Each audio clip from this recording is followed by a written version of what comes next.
বাড়িতে লেগেছে আগুন, নিভানোর জন্য কি দরকার? পানি। চিৎকার করছে বাড়িওয়ালা, যার কাছে যা কিছু আছে তা নিয়ে আমারে বাঁচাও। একজন যাচ্ছিল বাড়ির পাশে দিয়ে, ভ্যানে করে নিয়ে যাচ্ছিল এক ড্রাম ভর্তি ডিজেল। যখন শুনছে যা কিছু আছে তা নিয়ে আমারে বাঁচাও, ডিজেল দিছে বিসমিল্লাহ কয়া ঢেলে। কাম হবে? আগুন কমবে না বাড়বে? আরেকজন যাচ্ছিল ভ্যান ভর্তি লাকড়ি খড়ি নিয়ে, দিছে ঢেলে। আগুন কমবে না বাড়বে?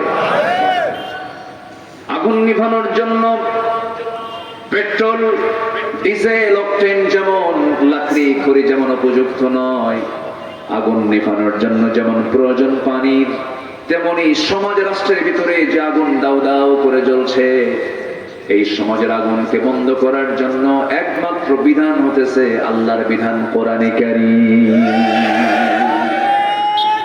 আমার বন্ধুগণ, একটু কান লাগাবেন, মনোযোগ দিয়ে শোনার চেষ্টা করবেন।